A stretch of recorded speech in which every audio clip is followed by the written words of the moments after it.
વહાલા મિત્રો, આ 3 નિર્ણયોમાં સંતાનોની સલાહ ક્યારેય ન લેવી, નહીંતર વૃદ્ધાવસ્થામાં સંતાન જ કહેશે કે તમે કોણ છો. મિત્રો, આ વિડીયો દરેક એવા માતા પિતા માટે એક ચેતવણી પણ છે અને એક પાઠ પણ, જે પોતાના સંતાનના પ્રેમમાં એટલા આંધળા થઈ જાય છે કે પોતાની વૃદ્ધાવસ્થાની લાકડીને જ કાપીને ફેંકી દે છે. જીવનનું આ કડવું સત્ય છે કે જ્યાં સુધી તમારા ખિસ્સામાં પૈસા છે અને શરીરમાં તાકાત છે, ત્યાં સુધી દુનિયા તમને સલામ કરે છે. પરંતુ જેવી આ બંને વસ્તુઓ ઓછી થવા લાગે છે, સંબંધોની અસલી ઓળખ સામે આવવા લાગે છે. આપણા સમાજમાં અવારનવાર જોવામાં આવ્યું છે કે માતા પિતા પોતાની આખી જુવાની, પોતાની તમામ કમાણી અને પોતાના બધા સપના બાળકો પર ન્યોછાવર કરી દે છે. આ તેમની ફરજ પણ છે અને તેમનો પ્રેમ પણ. પરંતુ સમસ્યા ત્યારે ઊભી થાય છે ત્યારે તેઓ વૃદ્ધાવસ્થામાં ભાવુક થઈને એવા કેટલાક નિર્ણયો લઈ લે છે જે તેમના અસ્તિત્વને જ જોખમમાં મૂકી દે છે. વૃદ્ધાવસ્થા જીવનનો એ તબક્કો છે જ્યારે માણસને સહારાની, પ્રેમની અને સન્માનની સૌથી વધુ જરૂર હોય છે. પરંતુ દુર્ભાગ્યવશ આ જ એ તબક્કો છે જ્યારે માણસ સૌથી વધુ એકલતા અને ઉપેક્ષા અનુભવે છે. અને આ ઉપેક્ષા બીજું કોઈ નહીં પણ એ જ સંતાન કરે છે જેના માટે તે માણસે પોતાનું સર્વસ્વ મિટાવી દીધું. આજની વાર્તા આ જ હકીકતને રજૂ કરે છે. આ વાર્તા આપણને શીખવે છે કે જીવનના 3 સૌથી મહત્વપૂર્ણ નિર્ણયોમાં ક્યારેય પણ સંતાનની સલાહ લેવી જોઈએ નહીં. આ 3 નિર્ણયો છે: પોતાની મિલકતની વહેંચણી, પોતાની જમા મૂડીનો અધિકાર અને પોતાની જીવવાની રીતની પસંદગી. જો આ 3 બાબતોમાં તમે તમારી પકડ ઢીલી કરી અથવા ભાવુક થઈને ચાવી બાળકોના હાથમાં સોંપી દીધી, તો માની લેજો કે ઘરને તમે તમારી મહેનતની ઈંટોથી બનાવ્યું છે, તે જ ઘરમાં તમારે ખૂણામાં પડ્યા રહેવાની જગ્યા ભીખમાં માંગવી પડશે. ઘણીવાર આપણે વિચારીએ છીએ કે આપણા બાળકો તો શ્રવણ કુમાર છે, તેઓ આવું ક્યારેય નહીં કરે. પરંતુ સમય અને સંજોગો માણસની દાનત બદલી નાખે છે. જ્યારે વહુઓ ઘરમાં આવે છે, જ્યારે બાળકોને પોતાની જવાબદારીઓ વધે છે, ત્યારે ધીમે ધીમે માતા પિતાનું મહત્વ ઓછું થવા લાગે છે. એવામાં જો તમારી પાસે તમારી તાકાત નથી, તો તમે બોજ બની જાઓ છો. તેથી આજની આ વાર્તા બહુ ધ્યાનથી સાંભળજો. આ માત્ર એક વાર્તા નથી, પરંતુ આવનારા કાળની એક એવી તૈયારી છે જે તેમને વૃદ્ધાવસ્થામાં કોઈની સામે હાથ ફેલાવતા બચાવશે. આ વાર્તા તમને જણાવશે કે કેવી રીતે પ્રેમ પોતાની જગ્યાએ છે અને વ્યવહારિકતા પોતાની જગ્યાએ છે. તો ચાલો, આ ગંભીર અને જીવન બદલી નાખનારી ચર્ચા સાથે આપણે આજની કથાની શરૂઆત કરીએ. આ વાર્તા છે એક એવા શહેરની જે પોતાની સંસ્કૃતિ અને પરંપરાઓ માટે જાણીતું છે. શહેરનું નામ છે ધરમપુર. ધરમપુર મધ્યમાં એક ખૂબ જ સુંદર અને ભવ્ય મકાન હતું, જેનું નામ હતું આનંદ ભવન. આ મકાન માત્ર ઈંટ પથ્થરનું માળખું નહોતું, પરંતુ એક માણસની 40 વર્ષની તપસ્યાનું પ્રમાણ હતું. તે માણસનું નામ હતું શેઠ દીનાનાથ. દીનાનાથજી શહેરના જાણીતા કાપડના વેપારી હતા. તેમની ઉંમર આશરે 65 વર્ષ હતી. ચહેરા પર એક અજીબ તેજ અને આંખોમાં અનુભવની ચમક હતી. તેમણે પોતાની જિંદગીની શરૂઆત એક ખૂબ જ નાની દુકાનથી કરી હતી. તે સમયે તેમની પાસે નહોતા વધારે પૈસા કે નહોતો કોઈ સહારો. બસ હતી તો તેમની મહેનત અને તેમની પત્ની સુમિત્રાનો સાથ. સુમિત્રાજી ખૂબ જ સરળ, ધાર્મિક અને પતિવ્રતા મહિલા હતા. તેમણે દીનાનાથજીના દરેક સુખ દુઃખમાં તેમનો સાથ આપ્યો હતો. જ્યારે દીનાનાથજી દુકાન પર મોડી રાત સુધી કામ કરતા હતા, ત્યારે સુમિત્રાજી ઘરમાં દીવાની રોશનીમાં તેમની રાહ જોતા હતા. બંને મળીને એક એક પૈસો જોડ્યો હતો. ક્યારેક પોતાની ઈચ્છાઓ મારી, ક્યારેક તહેવારો પર નવા કપડાં ન ખરીદ્યા, જેથી વેપાર વધારી શકાય અને બાળકોને સારી પરવરિશ આપી શકાય. તેમની આ મહેનતનું ફળ પણ તેમને મળ્યું. ધીમે ધીમે તેમની નાની દુકાન એક મોટા શોરૂમમાં બદલાઈ ગઈ. શહેરમાં દીનાનાથ એન્ડ સન્સ નામનું બહુ સન્માનથી લેવામાં આવતું હતું. તેમની પાસે બધું જ હતું: મોટું ઘર, ગાડી, નોકર ચાકર અને સમાજમાં ઇજ્જત. પરંતુ દીનાનાથજીની સૌથી મોટી મૂડી તેમના 2 પુત્રો હતા, અજય અને વિજય. અજય મોટો હતો અને વિજય નાનો. દોસ્તો, કહાની છેલ્લા સુધી જોજો અને ચેનલ સબસ્ક્રાઈબ કરી દો. દીનાનાથજીએ બંનેને ભણાવવા ગણાવવામાં કોઈ કસર બાકી રાખી નહોતી. તેઓ હંમેશા ઈચ્છતા હતા કે તેમના બાળકો તે બધું હાંસલ કરે છે જે તેઓ પોતે પોતાની જુવાનોમાં નહોતા કરી શક્યા. અજયે મેનેજમેન્ટનો અભ્યાસ કર્યો હતો અને વિજયે પણ કોમર્સમાં ડિગ્રી લીધી હતી. બંને હવે પરણેલા હતા અને પોતપોતાના પરિવાર સાથે તે જ આનંદ ભવનમાં રહેતા હતા. બહારથી જોતા દીનાનાથજીનો પરિવાર એક આદર્શ પરિવાર લાગતો હતો. સવાર સાંજ ઘરમાં પૂજા થતી, તહેવારો પર રોનક રહેતી અને આસપાસના લોકો તેમની ખુશકિસ્મતીના ઉદાહરણ આપતા. લોકો કહેતા કે દીનાનાથજી કેટલા ભાગ્યશાળી છે કે વૃદ્ધાવસ્થામાં તેમને આવા લાયક દીકરાઓ અને સંસ્કારી વહુઓ મળી છે. અજયની પત્નીનું નામ રેખા હતું અને વિજયની પત્નીનું નામ નીલિમા હતું. બંને વહુઓ પણ ભણેલી ગણેલી હતી. બધું જ બહુ વ્યવસ્થિત અને સુંદર દેખાઈ રહ્યું હતું, પરંતુ કહેવાય છે ને કે દરેક ચમકતી વસ્તુ સોનું હોતી નથી અને બંધ દરવાજા પાછળની હકીકત અવારનવાર એવી નથી હોતી જેવી બહારથી દેખાય છે. દીનાનાથજીનો સ્વભાવ થોડો કડક હતો. તેઓ જૂના જમાનાના સિદ્ધાંતો પર ચાલનારા વ્યક્તિ હતા. ઘરમાં અને દુકાન પર બંને જગ્યાએ તેમનો જ સિક્કો ચાલતો હતો. તેઓ માનતા હતા કે અનુશાસન જ સફળતાની ચાવી છે. દરેક ઘરનો નાનો મોટો નિર્ણય તેમની મંજૂરીથી જ લેવાતો હતો. ભલે ઘરમાં રાશન આવવાનું હોય કે કોઈ સંબંધીને ત્યાં લગ્નમાં શું ભેટ આપવાની છે, બધું જ દીનાનાથજી જ નક્કી કરતા હતા. સુમિત્રાજી હંમેશા તેમની હામાં હા મિલાવતા, કારણ કે તેમને પોતાના પતિની સમજ પર પૂરો ભરોસો હતો. પરંતુ દીકરાઓના મોટા થયા પછી આ અનુશાસન ધીમે ધીમે એક તણાવમાં બદલાવા લાગ્યું હતું. જોકે અજય અને વિજય પિતાની સામે કંઈ બોલવાની હિંમત કરતા નહોતા, પરંતુ દબાયેલા અવાજે તેઓ અવારનવાર પોતાની પત્નીઓ પાસે ફરિયાદ કરતા કે પિતાજી, હજુ પણ તેમને બાળક સમજે છે. અજય હવે વેપારમાં પિતાનો હાથ વહેંચતો હતો. તે દુકાન પર બેસતો અને ગ્રાહકોને સંભાળતો. વિજય પણ ત્યાં સાથે કામ જોતો હતો, પરંતુ પૈસાનો બધો જ હિસાબ કિતાબ આજે પણ દીનાનાથજી પાસે જ રહેતો હતો. સાંજે દુકાન બંધ થયા પછી ગલ્લાનો હિસાબ દીનાનાથજી પોતે ચેક કરતા અને તિજોરીની ચાવી પોતાની કમરમાં બાંધીને રાખતા. દીકરાઓને જો પોતાના અંગત ખર્ચ માટે પૈસા જોઈતા હોય તો તેમણે પિતા પાસે માંગવા પડતા હતા. આ વાત વહુઓને બહુ ખટકતી હતી. રેખા અવારનવાર અજયને કહેતી કે તમે આખો દિવસ ગધેડાની જેમ મહેનત કરો છો, પરંતુ પોતાની મરજીથી એક રૂપિયો પણ ખર્ચ નથી કરી શકતા. આ કેવી જિંદગી છે? અજય તેને સમજાવતો કે પિતાજીએ જ બધું બનાવ્યું છે, તેમનો હક છે અને અંતે તો બધું આપણું જ થશે. પરંતુ અંદર ખાને અજયને પણ આ વાત ડંખતી હતી. દોસ્તો, કહાની છેલ્લા સુધી જોજો અને વિડીયો લાઈક કરી દો. વાર્તામાં વળાંક ત્યારે આવ્યો જ્યારે દીનાનાથજીની તબિયત થોડી ખરાબ રહેવા લાગી. ઉંમરની અસર હવે તેમના શરીર પર દેખાવા લાગી હતી. ઘૂંટણમાં દુખાવો રહેતો હતો અને બીપી પણ ઉપર નીચે થવા લાગ્યું હતું. ડૉક્ટરે તેમને આરામ કરવાની સલાહ આપી હતી અને કહ્યું હતું કે વધુ તણાવ લેવો તેમના હૃદય માટે સારું નથી. આ જ વાતથી ઘરના વાતાવરણમાં ફેરફાર થવાની શરૂઆત થઈ. એક દિવસ રાત્રે જમ્યા પછી ત્યારે આખો પરિવાર હોલમાં બેઠો હતો, ત્યારે અજય બહુ વિનમ્રતાથી વાત છેડી. તેને કહ્યું કે પિતાજી, હવે તમારી ઉંમર થઈ ગઈ છે, ડૉક્ટરે પણ તમને આરામ કરવાનું કહ્યું છે. તમે શું કામ રોજ રોજ દુકાનની કચકચમાં પડો છો? અમે બંને ભાઈઓ હવે કામ સંભાળી શકીએ છીએ. તમે બસ ઘરે રહો, આરામ કરો અને પૂજાપાઠમાં મન લગાવો. દીનાનાથજીએ દીકરાની વાત સાંભળી અને સ્મિત આપ્યું. તેમને લાગ્યું કે દીકરો તેમની તબિયતને લઈને ચિંતિત છે.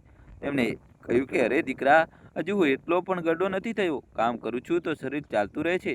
ઘરે બેસી રહીશ તો હું બીમાર પડી જઈશ. અને વળી આ દુકાન મારા માટે માત્ર વેપાર નથી, મારી જિંદગી છે. ત્યાં નથી જતો તો મને ચેન નથી પડતું. વિજયે પણ ભાઈનું સમર્થન કરતા કહ્યું કે પિતાજી, ભાઈ સાચું કહી રહ્યા છે. જમાના મુજબ હવે વેપારની રીતો પણ બદલાઈ રહી છે. અમે ઈચ્છીએ છીએ કે હવે તમે તમારી બાકીની જિંદગી શાંતિથી જીવો. અમે જોયું છે કે તમે અમારા માટે કેટલી મહેનત કરી છે. હવે અમારો વારો છે કે અમે તમારી સેવા કરીએ. સાંભળવામાં આ વાતો બહુ મીઠી અને સન્માનજનક લાગી રહી હતી. સુમિત્રાજીની આંખોમાં તો ખુશીના આંસુ આવી ગયા કે તેમના દીકરાઓ પોતાના પિતાનો આટલો ખ્યાલ રાખે છે. પરંતુ દીનાનાથજી જે દુનિયાદારીની સમજ ધરાવતા હતા, ક્યાંક ને ક્યાંક તેમના મનમાં એક ખૂણે થોડી શંકા ગઈ. પરંતુ તે સમયે તેમણે તેને પોતાના મનને વહેમ માનીને ટાળી દીધો. તેમને લાગ્યું કે કદાચ તેઓ વધુ પડતો શંકા કરી રહ્યા છે. બાળકો તો ભલું જ ઈચ્છી રહ્યા છે. તે રાત્રે વાત ત્યાં જ પૂરી થઈ ગઈ, પરંતુ તે વાતચીતે એક બીજ રોપી દીધું હતું. આવનારા થોડા દિવસો સુધી ઘરમાં આ જ વાત પર ચર્ચા થતી રહી. વહુઓએ પણ સાસુ એટલે કે સુમિત્રાજીને સમજાવવાનું શરૂ કરી દીધું. રેખા કહેતી કે માજી, તમે જ પિતાજીને સમજાવો ને. હવે તેમણે તીર્થયાત્રા કરવી જોઈએ, પૌત્ર પૌત્રીઓ સાથે રમવું જોઈએ. દુકાનનું ટેન્શન લઈને તેઓ પોતાનું તબિયત શું કામ ખરાબ કરી રહ્યા છે? સુમિત્રાજીને આ વાતો ગળે ઉતરવા લાગી. એક પત્ની હોવાને નાતે તેઓ પણ ઈચ્છતા હતા કે તેમના પતિ હવે આરામ કરે. તેમણે રાત્રે દીનાનાથજીને કહ્યું કે સાંભળો, બાળકો સાચું જ તો કહી રહ્યા છે. આખી જિંદગી તો તમે કામ જ કર્યું છે. હવે ક્યારે પોતાના માટે જીવશો? બધું જ તો આ લોકોનું જ છે. આજે નહીં તો કાલે આ લોકોએ જ સંભાળવાનું છે. તો જીવતા જીવ તેમને જવાબદારી આપીને જુઓ તો ખરા કે તેઓ કેવી રીતે ચલાવે છે. સુમિત્રાજીની વાતોથી દીનાનાથજી પર અસર થઈ. પત્નીનો આગ્રહ તેઓ ક્યારેય ટાળી શકતા નહોતા. તેમણે વિચારવાનું શરૂ કર્યું કે કદાચ હવે સમય આવી ગયો છે કે તેઓ પાછળ હટી જાય અને નવી પેઢીને કમાન સોંપી દે. આખરે કોના માટે કમાવ્યું છે? આ લોકો માટે જ ને. તો જો તેઓ જવાબદારી લેવા માંગતા હોય તો આ સારી વાત છે. ઘણા બાપ તો આ વાતથી પરેશાન હોય છે કે તેમના દીકરા કામ કરવા નથી માંગતા. મારે તો ખુશ થવું જોઈએ. આ જ વિચારીને દીનાનાથજીનું મન પીગળવા લાગ્યું. પરંતુ દીનાનાથજીએ નહોતા જાણતા કે આ તો બસ શરૂઆત હતી. આ આરામ આપવાનો પ્રસ્તાવ તે મોટી યોજનાનું પહેલું ડગલું હતું, જે અજાણતા કે જાણી જોઈને તેમના અધિકારો છીનવી લેવા માટે બનાવવામાં આવી રહી હતી. આપણા સમાજમાં અવારનવાર એવું બને છે, જ્યારે માતા પિતાને લાગે છે કે બાળકો તેમની સેવા કરવા માંગે છે, તો તેઓ ભાવુક થઈને પોતાના હથિયાર હેઠા મૂકી દે છે. તેમને લાગે છે કે પ્રેમમાં અધિકાર વચ્ચે ન આવવો જોઈએ, પણ તેઓ ભૂલી જાય છે કે જે દિવસે અધિકાર ખતમ થઈ જાય તે દિવસથી સન્માન પણ શરતો પર મળવા લાગે છે. થોડા દિવસો પછી અજય અને વિજય એક નવા પ્રસ્તાવ સાથે પિતા પાસે આવ્યા. સાંજનો સમય હતો. દીનાનાથજી પોતાના રૂમમાં આરામ ખુરશી પર બેસીને રામાયણ વાંચી રહ્યા હતા. અજય આવ્યો અને તેમના પગ પાસે બેસી ગયો અને પગ દબાવવા લાગ્યો. દીનાનાથજીએ ચશ્મા ઉતારીને દીકરાને જોયો અને પૂછ્યું કે શું વાત છે દીકરા, આજે દુકાનથી જલ્દી આવી ગયો? અજયે કહ્યું કે હા પિતાજી, થોડું કામ હતું અને તમારી સાથે કંઈક જરૂરી વાત પણ કરવી હતી. દીનાનાથજીએ પુસ્તક બંધ કરીને ટેબલ પર મૂકી દીધું અને બોલ્યા કે કહે, શું વાત છે? અજયે થોડા ખચકાટ સાથે કહ્યું કે પિતાજી, માર્કેટમાં હવે કોમ્પિટિશન બહુ વધી ગયું છે. અમારે બિઝનેસ વધારવા માટે થોડી લોન લેવાની જરૂર છે અને કેટલાક નવા મશીનો પણ લગાવવા છે. સાથે જ કેટલાક સપ્લાયર્સ હવે જીએસટી નંબર અને પ્રોપર્ટાઇરશીપમાં કાગળોને લઈને મુશ્કેલી કરે છે, કારણ કે બધું તમારા નામ પર છે અને તમે દુકાનો પર ઓછું બેસો છો. આનાથી ઘણીવાર મોટા ઓર્ડર્સ હાથમાંથી નીકળી જાય છે. વિજય પણ ત્યાં આવી ગયો અને બોલ્યો કે હા પિતાજી, અમે બેંકવાળા પણ કહે છે કે જો બિઝનેસ અમારા નામે ટ્રાન્સફર થઈ જાય અથવા ઓછામાં ઓછું પાર્ટનરશિપમાં અમારું નામ આવી જાય તો અમને આસાનીથી લોન મળી જશે અને અમે બિઝનેસને ડબલ કરી શકીશું. દીનાનાથજી ચૂપચાપ સાંભળતા રહ્યા. તેઓ વેપારી હતા, આ ટેકનિકલ વાતોને સમજતા હતા. દોસ્તો, કહાનીમાં ટ્વિસ્ટ આવશે, છેલ્લા સુધી જોજો અને વિડીયો લાઇક કરીને ચેનલ સબસ્ક્રાઇબ કરી દો. તેમનું મન કહી રહ્યું હતું કે બિઝનેસ તેમના નામ પર રહેવાથી પણ કામ ચાલી શકે છે. દીકરાઓ માત્ર પાવર ઓફ એટર્નીથી પણ કામ કરી શકે છે. પરંતુ દીકરાઓનો તર્ક પણ તેમને ખોટો લાગતો નહોતો. અજય ફરી કહ્યું કે પિતાજી, અમે એ નથી કહી રહ્યા કે તમે માલિક નહીં રહો. માલિક તો તમે જ રહેશો. બસ કાગળોમાં નામ જોડાઈ જવાથી કામ સરળ થઈ જશે અને વળી અમને પણ સમજમાં થોડું માન મળશે કે પિતાજી અમને કાબિલ સમજ્યા અને આટલી મોટી જવાબદારી આપી. આજ તે ક્ષણ હતી જ્યાં દીનાનાથજીએ તે પહેલો નિર્ણય લેવાનો હતો, જેનો ઉલ્લેખ આપણે શરૂઆતમાં કર્યો હતો. પોતાની મિલકત કે વ્યવસાયનો અધિકાર છોડવો. તેમના મનમાં દ્વંદ્વ ચાલી રહ્યો હતો. એક તરફ તેમની વર્ષોની મહેનત અને તેમનો માલિકી હક હતો અને બીજી તરફ તેમના દીકરાઓ હતા જે પ્રગતિ કરવા માંગતા હતા. શું તેમણે દીકરાઓને સલાહ માની લેવી જોઈએ? શું તેમણે બિઝનેસ તેમના નામે કરી દેવો જોઈએ અથવા પોતાની પકડ જાળવી રાખવી જોઈએ? જો તેઓ ના પાડે તો દીકરાઓને લાગે કે પિતાને તેમના પર ભરોસો નથી અને જો હા પાડે તો તેમનું પોતાનું નિયંત્રણ ખતમ થઈ જાય. તે રાત્રે દીનાનાથજીને ઊંઘ ના આવી. તેઓ પડખા ફેરવતા રહ્યા. સુમિત્રાજીએ પૂછ્યું પણ ખરું કે શું થયું, તો તેમણે બસ એટલું જ કહ્યું કે કંઈ નહીં, બસ વેપારની વાતો મગજમાં ચાલી રહી છે. દીનાનાથજી વિચારી રહ્યા હતા કે આજ સુધી તેમણે દરેક નિર્ણય પોતાના મગજથી લીધો છે, પરંતુ આજે દિલ અને મગજની લડાઈમાં દિલ ભારે પડી રહ્યું હતું. તેમને લાગતું હતું કે જો તેઓ દીકરાઓને રોકશે તો ઘરમાં કંકાસ થઈ શકે છે. બાળકો વિચારશે કે ડોસો હવે હજુ પણ સત્તા છોડવા નથી માગતો. તેઓ નહોતા ઈચ્છતા કે તેમની વજહથી ઘરની શાંતિ ભંગ થાય. બીજા દિવસે સવારે નાસ્તાના ટેબલ પર વાતાવરણ થોડું ગંભીર હતું. વહુઓ રસોડામાં કામ કરી રહી હતી, પરંતુ તેમના કાન બહાર ચાલી રહેલી વાતો પર જ હતા. અજય અને વિજય પિતાની જવાબની રાહ જોઈ રહ્યા હતા. દીનાનાથજીએ ચાની ચૂસકી લીધી અને ગંભીર અવાજે બોલ્યા કે મેં તમારા લોકોની વાત પર વિચાર કર્યો. હું નથી ઈચ્છતો કે મારી વજહથી વેપારમાં કોઈ અડચણ આવે. જો તમને લાગે છે કે નામ બદલવાથી ફાયદો થશે તો ઠીક છે. તમે લોકો વકીલ સાહેબ સાથે વાત કરીને કાગળો તૈયાર કરાવી લો, હું સહી કરી દઈશ. આ સાંભળતા જ બંને દીકરાઓના ચહેરા ખીલી ઉઠ્યા.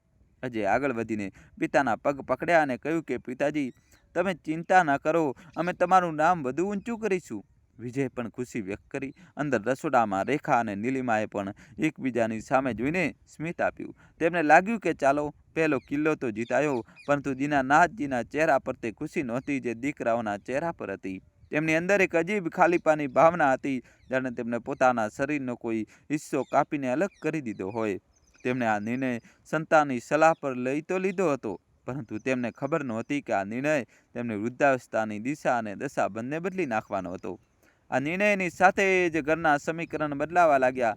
પહેલાં જે સપ્લાયર અને વેપારીઓ ઘરે આવીને દીનાનાથજી પાસે બેસતા હતા અને કલાકો સુધી વાતો કરતા હતા, હવે તેઓ સીધા દુકાન પર દીકરાઓને મળવા લાગ્યા. ઘર પર ફોન આવવાના ઓછા થઈ ગયા. દીનાનાથજી હવે આખો દિવસ ઘરે જ રહેતા. શરૂઆતમાં તો તેમને સારું લાગ્યું કે આરામ મળી રહ્યો છે. સવારે મોડે સુધી સૂવું, છાપું વાંચવું અને સાંજે પાર્કમાં ટહેલવું. પરંતુ ધીમે ધીમે તેમને પોતાની અહેમિયત ઓછી થતી અનુભવવા લાગી. પહેલાં જ્યારે તેઓ સાંજે ઘરે પાછા ફરતા હતા તો એક વિજેતા જેવું અનુભવતા હતા. હવે તેઓ ઘરમાં માત્ર એક સભ્ય રહી ગયા હતા. એક દિવસ દીનાનાથજી અજયને કહ્યું કે દીકરા, મારે થોડા પૈસાની જરૂર હતી. જૂના મિત્રના પૌત્રના લગ્ન છે, ચાંદલો આપવાનો છે. અજય કહ્યું કે હા પિતાજી, લઈ લેજો, હું સાંજે આવતી વખતે લેતો આવીશ. સાંજે અજય આવ્યો પણ પૈસા લાવવાનું ભૂલી ગયો. ત્યારે દીનાનાથજીએ યાદ અપાવ્યું તો તેને કપાળ પર હાથ મારતા કહ્યું કે અરે પિતાજી, મગજમાંથી નીકળી ગયું, કાલે ચોક્કસ લઈ આવીશ. આ એક નાની ઘટના હતી, પરંતુ દીનાનાથજીને આ બહુ અજીબ લાગ્યું. જે તિજોરીની ચાવી તેમની કમરે રહેતી હતી અને જેમાંથી તેઓ જ્યારે ઈચ્છે જેટલા ઈચ્છે પૈસા કાઢી શકતા હતા, આજે તે જ પૈસા માટે તેમણે દીકરાની યાદશક્તિ પર નિર્ભર રહેવું પડતું હતું. બીજા દિવસે અજય પૈસા લાવ્યો, પરંતુ તેને સાથે એમ પણ કહ્યું કે પિતાજી, આજકાલ માર્કેટ થોડું નરમ છે, હાથ થોડો ટાઈટ છે, એટલે જોઈ વિચારીને ખર્ચ કરજો. દીનાનાથજી સતબત થઈ ગયા. જે માણસે લાખોનો વેપાર ઊભો કર્યો તેને આજે 5,000 રૂપિયાની સાથે ખર્ચ ઓછો કરવાની શિખામણ મળી રહી હતી. તેને ગુસ્સો તો આવ્યો, પરંતુ તેઓ પી ગયા. તેમણે વિચાર્યું કે દીકરો છે, કદાચ સાચું કહેતો હશે, પરંતુ આ તો બસ શરૂઆત હતી. તે અપમાની જે ધીમે ધીમે તેમના જીવનમાં ઝેર ઓગળવાનું હતું, અત્યારે તો માત્ર વેપાર હાથમાંથી ગયો હતો.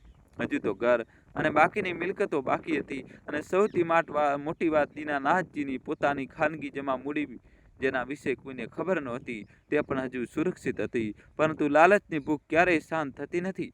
જ્યારે દીકરાઓ અને વહુએ જોયું કે પિતાજીએ દુકાન આસાનીથી આપી દીધી, તો તેમની નજર હવે તે મોટા મકાન આનંદ ભવન પર ટકેલી હતી, જેની કિંમત કરોડોમાં હતી. અને અહીંથી જ શરૂ થઈ બીજી રમત. એક દિવસ રવિવારની બપોર હતી. શિયાળાનો તડકો ખીલ્યો હતો. આખો પરિવાર ધાબા પર બેસીને મગફળી ખાઈ રહ્યો હતો. વાતાવરણ ખૂબ જ ખુશનુમા હતું. ત્યારે જ નાની બહુ નીલિમાએ વાત છેડી. તેને કહ્યું કે બાબુજી, આ ઘર હવે બહુ જૂનું થઈ ગયું છે અને આ રિપેરિંગમાં જ બહુ પૈસા ખર્ચાય છે અને હવે તો બાળકો પણ મોટા થઈ રહ્યા છે. રૂમોની અછત પડવા લાગી છે. કેમ આપણે આ જૂના માળખાને તોડીને એક મલ્ટી સ્ટોરી બિલ્ડિંગ બનાવી દઈએ? નીચે પાર્કિંગ થઈ જશે, ઉપર આપણા બધા માટે અલગ અલગ ફ્લોર બની જશે અને કેટલાક ફ્લેટ્સ વેચીને સારા પૈસા પણ મળી જશે. દીનાનાથજીને આ વાત આંચકો આપનારી લાગી. આ ઘર તેમને પોતાની પત્ની સાથે મળીને બહુ અરમાનોથી બનાવડાવ્યું હતું. ઘરનો ખૂણે ખૂણો તેમની યાદો સાથે જોડાયેલો હતો. તેમણે તરત જ ના પાડી દીધી અને કહ્યું કે ના, જ્યાં સુધી હું જીવતો છું ત્યાં સુધી આ ઘર નહીં તૂટે. આ મારી અને તમારી માની લોહી પરસેવાની કમાણી છે. પરંતુ આ વખતે દીકરાઓ ચૂપ ન રહ્યા. વિજયે કહ્યું કે પિતાજી, તમે તો બસ ભાવનાઓમાં વહી જાઓ છો. પ્રેક્ટિકલ થઈને વિચારો. શહેર બદલાઈ રહ્યું છે. આટલી મોટી જમીનનો શું ફાયદો જ્યારે આપણે સરખી રીતે રહી પણ ના શકીએ? જૂનું ઘર મેન્ટેન કરવું મુશ્કેલ થઈ રહ્યું છે. બહેસ વધવા લાગી. સુમિત્રાજી ચૂપચાપ સાંભળી રહ્યા હતા. તેઓ પણ ઘર તોડવાના પક્ષમાં નહોતા, પરંતુ વહુઓના મેણા ટોણાથી તેઓ પણ પરેશાન હતા. વહુઓ અવારનવાર કહેતી હતી કે રસોડું જૂનું છે, કામ કરવામાં તકલીફ પડે છે, બાથરૂમ જૂના જમાનાના છે. તે દિવસે ધાબા પર થયેલી એ ચર્ચાએ ઘરની શાંતિમાં એક વધુ તિરાડ પાડી દીધી. દોસ્તો, કહાની છેલ્લા સુધી જોજો અને વિડીયો લાઈક કરી ચેનલ સબસ્ક્રાઈબ કરી દો. દીનાનાથજીને સમજાઈ ગયું કે હવે તેમની મરજી વિરુદ્ધ પણ અવાજો ઉઠવા લાગ્યા છે. પહેલાં જે સલાહ હતી હવે તે દબાણ બનવા લાગી હતી. દીનાનાથજી તે રાત્રે ધાબા પર એકલા ટહેલી રહ્યા હતા. તેઓ વિચારી રહ્યા હતા કે શું તેમને દુકાન સોંપીને ભૂલ કરી? શું હવે ઘરની બાબતે પણ તેમને ઝૂકવું પડશે? તેમના મનમાં એક ડર બેસી ગયો હતો, અસુરક્ષાનો ડર. તેમને લાગવા માંડ્યું હતું કે જો તેમણે ઘર પણ દીકરાઓને નામે કરી દીધું અથવા તેને તોડવાની પરવાનગી આપી દીધી તો શું ગેરંટી છે કે તેમને અને સુમિત્રાને તે નવા ઘરમાં સન્માન મળશે? અત્યાર સુધી તો તેઓ ઘરના માલિક હતા, એટલે બધા તેમને થોડું ઘણું માની લેતા હતા. પરંતુ જો ઘર જ નહીં રહે તો તેમની હેસિયતનું શું રહી જશે? મિત્રો, આ સ્થિતિ આજે આપણા દેશના લાખો ઘરોની વાર્તા છે. માતા પિતાએ વિચારીને બધું આપી દે છે બચારા કે બાળકો ખુશ રહેશે, પરંતુ તેઓ એ ભૂલી જાય છે કે રાજા જ્યારે પોતાનું સિંહાસન છોડી દે છે ત્યારે તે પ્રજા કરતાં પણ ગયા ગુજરો થઈ જાય છે. દીનાનાથજી હજુ પણ આ વમળમાં ફસાયેલા હતા કે એક બીજી ઘટના ઘટી જેને તેમને પૂરી રીતે બચાવી દીધા. આ ઘટના તેમને એક ગુપ્ત ડાયરી સાથે જોડાયેલી હતી, જેમાં તેઓ પોતાની બેંક એકાઉન્ટ્સ અને એફડી ફિક્સ ડિપોઝિટનો હિસાબ રાખતા હતા. દીનાનાથજીએ ડાયરી તેમની તિજોરીના સૌથી સુરક્ષિત ખૂણે કપડાની નીચે દબાયેલી રહેતી હતી. આ માત્ર એક ડાયરી નહોતી, પરંતુ તેમની અને સુમિત્રાજીની બાકીની જિંદગીનું સુરક્ષા કવચ હતું. તેમાં બેંકની ફિક્સ ડિપોઝિટ, પોસ્ટ ઓફિસની બચત અને કેટલાક પોસ્ટનો હિસાબ કિતાબ હતો. દોસ્તો, હજુ કહાની બાકી છે. છેલ્લા સુધી જોડાયેલા રહેજો. હજી સુધી વિડીયોને લાઇક ન કર્યો હોય તો વિડીયોને લાઇક કરી મિત્રો જલ્દીથી ચેનલને સબસ્ક્રાઈબ કરી દો. હવે દોસ્તો, કહાનીમાં જબરજસ્ત ટ્વિસ્ટ આવવાનો બાકી છે, તેથી મિત્રો અંત સુધી અમારી સાથે જોડાયેલા રહેજો. કહાની હજુ બાકી છે એટલે છેલ્લા સુધી જોજો મિત્રો. હવે આ એ પૈસા હતા જેમણે તેને ક્યારેય અડ્યા ન હતા. એમ વિચારી કે જ્યારે શરીર સાથ છોડી દેશે ત્યારે આ જ પૈસા તેમની સેવા કરાવશે. તેમણે આ વાત આજ સુધી પોતાના દીકરાઓને પણ જણાવી નહોતી, કારણ કે તેઓ જાણતા હતા કે પૈસાની ચમક સારાની દાનત બદલી નાખે છે. પરંતુ ઘરમાં જે પ્રકારનું વાતાવરણ બની રહ્યું હતું તે જોઈને દીનાનાથજીને હવે પોતાની એ ડાયરીની ચિંતા થવા લાગી હતી. ધાબા પર થયેલી એ બહેસ પછી ઘરનો નકશો જ બદલાઈ ગયો હતો. અજય અને વિજયે તો ખુલીને કંઈ ન કહ્યું, પણ તેમનો વ્યવહાર બહુ રૂખો થઈ ગયો હતો. પહેલાં જે દીકરાઓ આવતા જતા પિતાજી સાથે બે વાતો કરી લેતા હતા, હવે તેઓ નજર ચોરીને નીકળવા લાગ્યા. વહુઓના વ્યવહારમાં પણ એક અજીબ કડવાશ આવી ગઈ હતી. સવારની ચા કે જે પહેલાં પથારીમાં મળી જતી હતી, હવે તેના માટે પણ દીનાનાથજીએ બૂમ પાડવી પડતી હતી. જમવાની મેજ પર જ્યારે તેઓ બેસતા ત્યારે વહુઓ અંદરો અંદર વાતો કરતી રહેતી, પરંતુ સાસુ સસરાને પૂછવું પણ જરૂરી ન સમજતી કે તેમને શાક જોઈએ છે કે નહીં. આ ખામોશીની સજા દીનાનાથજીને અંદરથી તોડી રહી હતી. સુમિત્રાજી જે ખૂબ જ ભાવુક હતા, આ વર્તનને સહન કરી શકતા નહોતા. તેઓ અવારનવાર એકલતામાં રડતા અને દીનાનાથજીને કહેતા કે આપણે તો આપણી પૂરી જિંદગી આ બાળકો માટે હોમી દીધી, તો પછી આજે આપણે તેમના માટે પારકા કેમ થઈ ગયા? દીનાનાથજી તેમને સમજાવતા કે આ સમયનો ફેર છે, બધું ઠીક થઈ જશે. પરંતુ તેમને પોતાની જાતને પણ ખબર હતી કે કંઈ ઠીક નથી થવાનું, બલકે હાલત બધું બગડવાની છે. આ જ તણાવપૂર્ણ વાતાવરણ વચ્ચે એક દિવસ એક એવી ઘટના ઘટી જેને દીનાનાથજીને પોતાનો બીજો સૌથી ખોટો નિર્ણય લેવા પર મજબૂર કરી દીધો. તે માર્ચ મહિનો હતો, એટલે કે ફાઇનાન્શિયલ યર પૂરું થવાનો સમય. એક દિવસ બપોરે ટપાલી આવ્યો અને બેંકનું એક પરબડિયું આપી ગયો. તે સમયે દીનાનાથજી સ્નાન કરી રહ્યા હતા અને સુમિત્રાજી પૂજા કરી રહ્યા હતા. દરવાજો મોટી વહુ રેખાએ ખોલ્યો. પરબડિયું દીનાનાથજીના નામનું હતું, પરંતુ ઘરની વાત સમજીને રેખાએ તેને ખોલી નાખ્યું. તે પરબડિયામાં દીનાનાથજીની એફડી રિન્યુઅલની રસીદ હતી. રકમ જોઈને રેખાની આંખો ફાટી ગઈ. તેમાં 25 લાખ રૂપિયાની એફડીનો ઉલ્લેખ હતો. રેખાએ તરત જ પોતાના રૂમમાં જઈને નીલિમાને બોલાવી અને તે રસીદ બતાવી. બંને વહુઓ વચ્ચે કાનાફૂસી શરૂ થઈ ગઈ. તેમને લાગ્યું કે બાપુજીએ અમારી પાસે આ વાત છુપાવી. અમારી પાસે પૈસાની તંગી છે અને આ લાખો રૂપિયા દબાવીને બેઠા છે. સાંજે જ્યારે અજય અને વિજય ઘરે આવ્યા ત્યારે વહુએ મીઠું મરચું ભભરાવીને આ વાત તેમને કહી. તેમણે કહ્યું કે જોયું, પિતાજીને આપણા પર બિલકુલ ભરોસો નથી. તેઓ કહે છે કે તેમની પાસે કંઈ નથી અને બેંકમાં લાખો રૂપિયા જમા કરી રાખ્યા છે. દોસ્તો, કહાની છેલ્લા સુધી જોજો ને વિડીયો લાઇક કરી ચેનલ સબસ્ક્રાઈબ કરી દો. તે રાત્રે જમવાની મેજ પર એક અજીબ સન્નાટો હતો. દીનાનાથજી સમજી ગયા હતા કે કંઈક તો વાત છે. જમવાનું પૂરું થયા પછી અજય વાત શરૂ કરી. તેને બહુ જ માયુસ ચહેરો બનાવીને કહ્યું કે પિતાજી, મારે તમારી માફી માંગવી છે. દીનાનાથજી ચોંકી ગયા. બોલ્યા કે શું થયું બેટા? અજય કહ્યું કે પિતાજી, મેં તમને જણાવ્યું નહોતું કે બિઝનેસમાં બહુ મોટું નુકસાન થઈ ગયું છે. એક પાર્ટી આપણો માલ લઈને ભાગી ગઈ અને ઉપરથી બેંકનો હપ્તો પણ તૂટી ગયો છે. જો આવતા 2 દિવસમાં આપણે 15-20 લાખ જમા નહીં કરીએ તો બેંકવાળા દુકાન સીલ કરી દેશે અને આપણી ઇજ્જત ધૂળમાં મળી જશે. વિજયે પણ ભાઈઓ સાથે સાથ આપતા કહ્યું કે હા પિતાજી, અમે બહુ પરેશાન છીએ. અમે બજારમાં પણ લોકો સાથે વાત કરી, પણ આટલી મોટી રકમ કોઈ આપવા તૈયાર નથી. અમને સમજાતું નથી કે શું કરીએ. કદાચ અમારે આ ઘર ગીરો રાખવું પડશે અથવા વેચવું પડશે, ત્યારે જ કંઈક થઈ શકશે. ઘરનું નામ સાંભળતા જ સુમિત્રાજી ગભરાઈ ગયા. તેઓ બોલ્યા કે ના, ઘર નહીં વેચાય, આજ તો આપણી છત છે. અજય ત્યારે પોતાનો અસલી દાવ ખેલ્યો. તેને રસીદ ખિસ્સામાંથી કાઢી અને મેજ પર મૂકી દીધી. તેને કહ્યું કે પિતાજી, અજય ટપાલમાં રસીદ આવી હતી. ભૂલથી રેખાએ જોઈ લીધી. તમારી પાસે આ એફડી છે, એ તો અમને ખબર જ નહોતી. જો તમે ખોટું ન માનો તો શું આપણે આ પૈસાનો ઉપયોગ કરી શકીએ? હું કસમ ખાઉં છું કે જેવા સંજોગો સુધરશે, હું એક પૈસો વ્યાજ સાથે પાછો આપી દઈશ. અત્યારે સવાલ આપણી ઇજ્જતનો છે.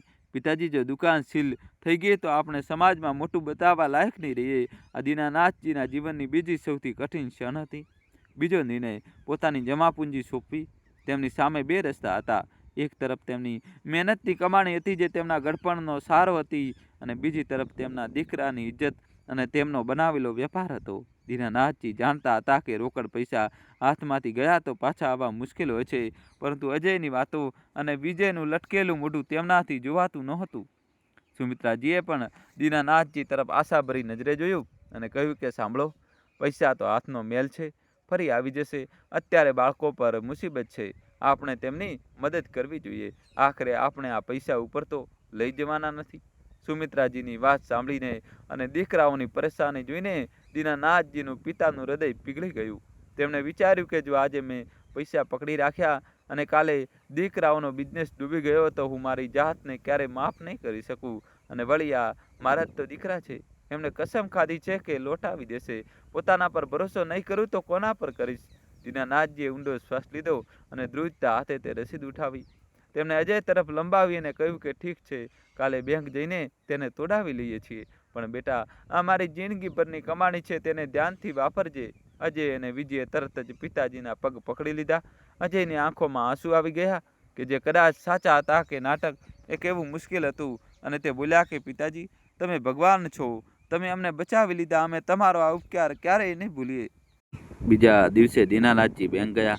તેમણે પોતાની 25 લાખની એફડી તોડાવી દીધી અને બધા પૈસા અજયના ખાતામાં ટ્રાન્સફર કરાવી દીધા. બેંક મેનેજર, જે દીનાનાથજીને વર્ષોથી જાણતા હતા, તેમને દબાયેલા અવાજે પૂછ્યું પણ ખરું કે શેઠજી, ગડપણ માટે આજ તો સારો હોય છે, બધા એકસાથે કેમ ઉપાડી રહ્યા છો? દીનાનાથજીએ હસીને કહ્યું કે અરે મેનેજર સાહેબ, સંતાનથી વધીને કયો સહારો છે? જ્યારે સંતાન લાયક હોય ત્યારે પૈસાની શું ચિંતા? પરંતુ દીનાનાથજી નહોતા જાણતા કે તેમણે પોતાના પગ પર જાતે જ કુવાડી મારી લીધી છે. તે પૈસાના દમ પર તેઓ અત્યાર સુધી માથું ઊંચું કરીને ચાલતા હતા, હવે તે તેમના હાથમાંથી નીકળી ચૂક્યા હતા. હવે તેઓ સંપૂર્ણ રીતે 100% પોતાના દીકરાઓ પર નિર્ભર થઈ ચૂક્યા હતા, રહેવા માટે પણ અને એક એક પૈસા માટે પણ. શરૂઆતના થોડા મહિનાઓ તો બધું ઠીક રહ્યું. દીકરાઓએ બતાવ્યું કે બિઝનેસ ફરી પાટા પર આવી ગયો છે. ઘરમાં તેમની ઇજ્જત પણ થોડી વધી ગઈ હતી. વહુઓ ફરીથી પૂછપરછ કરવા લાગી હતી. દીનાનાથજીને લાગ્યું કે તેમનો નિર્ણય સાચો હતો. ઘરમાં શાંતિ પાછી આવી હતી, પરંતુ આ શાંતિ તોફાન પહેલાંની શાંતિ હતી. જેમ જેમ સમય વીત્યો, અસલિયત સામે આવવા લાગી. 6 મહિના પછી દીનાનાથજીને પોતાના ચશ્માનો નંબર બદલવાનો હતો અને દાંતમાં પણ થોડી તકલીફ હતી.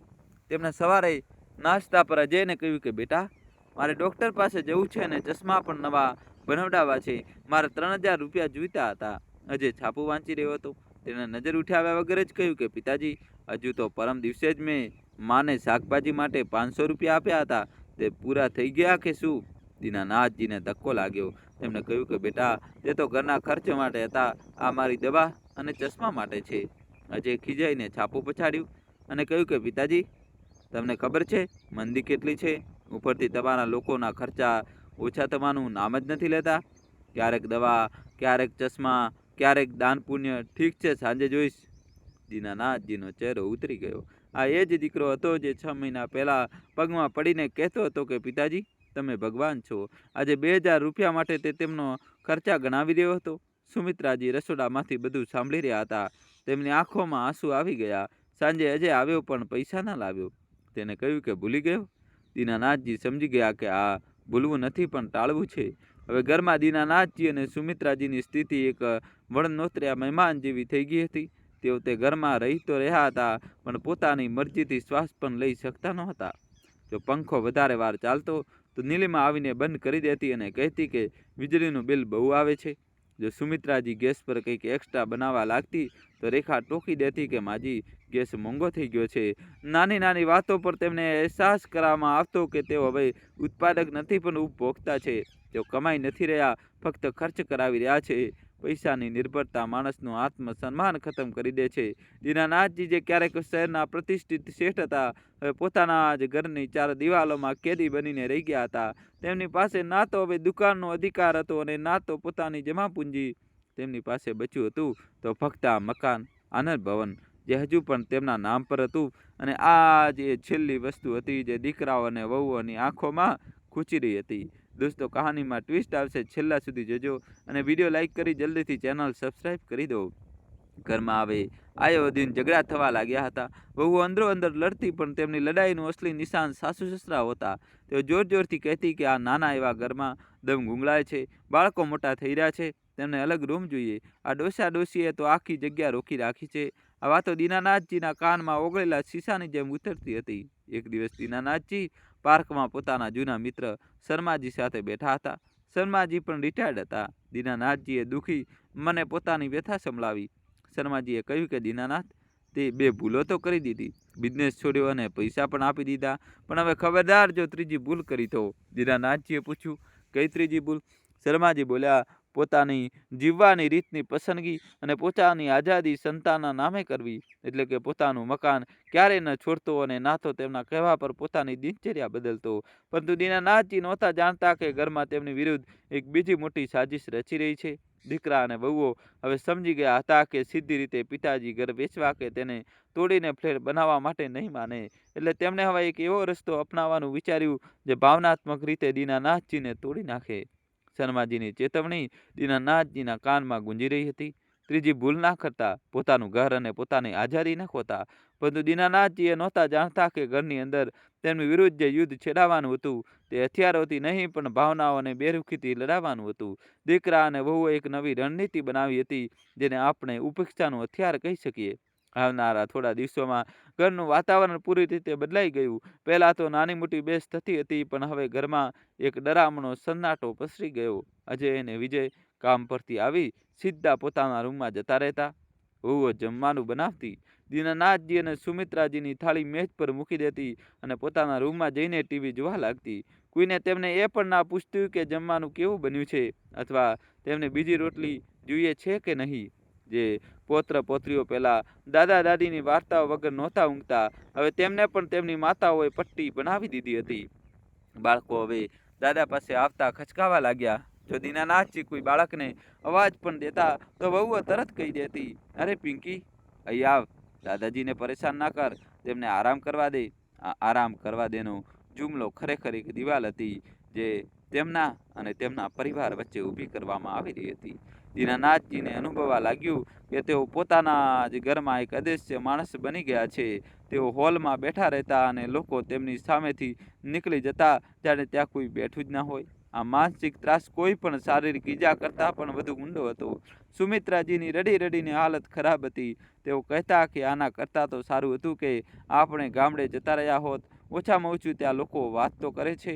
આ તણાવ વચ્ચે એક રાત્રે જ્યારે દીનાનાથજી અને સુમિત્રાજી પોતાના રૂમમાં ઉદાસ બેઠા હતા, અજય અને વિજય તેમની પાસે આવ્યા. તેમના ચહેરા પર એક બનાવટી ગંભીરતા હતી. અજય કહ્યું, પિતાજી, અમારે તમારી સાથે એક બહુ જરૂરી વાત કરવી છે. દોસ્તો, અંત સુધી જોજો, નવો ટ્વિસ્ટ આવશે. દીનાનાથજીનું હૃદય બેસી ગયું. તેમને લાગ્યું કે હવે કઈ નવી મુસીબત આવવાની છે. તેમણે કહ્યું, હા બોલો.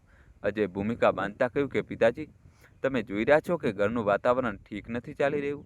જગ્યાની અછતને લીધે બાળકો ચીડિયા થઈ રહ્યા છે, વહુઓમાં પણ ખટપટ રહે છે. આ જૂનું ઘર હવે આપણી જરૂરિયાતો મુજબ નાનું પડી રહ્યું છે. વિજય તરત જ વાત ઉમેરી, અને પિતાજી, આ ઘરના રિપેરિંગમાં પણ બહુ ખર્ચ આવી રહ્યો છે. કાલે જ છતનું પ્લાસ્ટર પડી ગયું હતું. ભગવાનનો શુક્ર છે કે કોઈને ઈજા ન થઈ. દીનાનાથજી સમજી ગયા કે વાત કઈ તરફ જઈ રહી છે. તેમણે કડક અવાજમાં પૂછ્યું કે તો તમે લોકો શું ઈચ્છો છો? અજય બહુ જ પ્રેમથી સમજાવ્યું કે પિતાજી, અમારા એક જાણકાર બિલ્ડર છે. તેઓ આ જમીનના બદલામાં અમને બહુ સારી ઓફર આપી રહ્યા છે. તેઓ અહીં એક મલ્ટી સ્ટોરી એપાર્ટમેન્ટ બનાવશે. આપણને તેના બદલામાં 4 આલિશાન ફ્લેટ્સ અને ઉપરથી થોડી રોકડ રકમ પણ મળશે. અમે વિચારી રહ્યા હતા કે આપણે બધા એક નવી અને મોડર્ન સોસાયટીમાં શિફ્ટ થઈ જઈએ. દીનાનાથજીએ તરત જ વિરોધ કર્યો. તેમણે કહ્યું કે મેં પહેલાં પણ કહ્યું હતું અને આજે પણ કહી રહ્યો છું, આ ઘર નહીં વેચાય. આ મારી નિશાની છે. તમારે લોકોને જવું હોય તો જાઓ, હું અને તમારી માં અહીં જ રહીશું. પરંતુ આ વખતે દીકરાઓએ હાર ન માની. તેમણે પોતાનું બ્રહ્માસ્ત્ર ચલાવ્યું. વિજય બહુ જ દુઃખી થઈને કહ્યું કે પિતાજી, અમે તમને છોડીને કેવી રીતે જઈ શકીએ? તમે અમારા ભગવાન છો, પરંતુ જો તમે જીદ કરશો તો અમારી પાસે કોઈ રસ્તો નહીં બચે. ખરેખર તો અમે શહેરના બીજા છેડે એક ભાડાનો ફ્લેટ જોઈ લીધો છે. અમે આવતા મહિને ત્યાં શિફ્ટ થઈ રહ્યા છીએ. અમે નથી ઈચ્છતા કે બાળકો આ જૂના અને તૂટતા ઘરમાં રહે.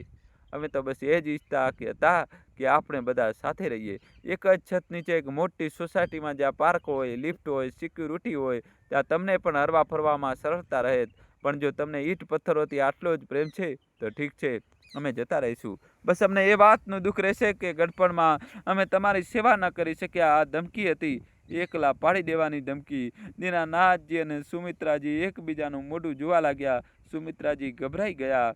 તેમના માટે તો પરિવાર જ બધું હતું. દીકરાઓ વગર, પૌત્ર પૌત્રીઓ વગર તેઓ આટલા મોટા ભૂતિયા ઘરમાં કેવી રીતે રહેશે?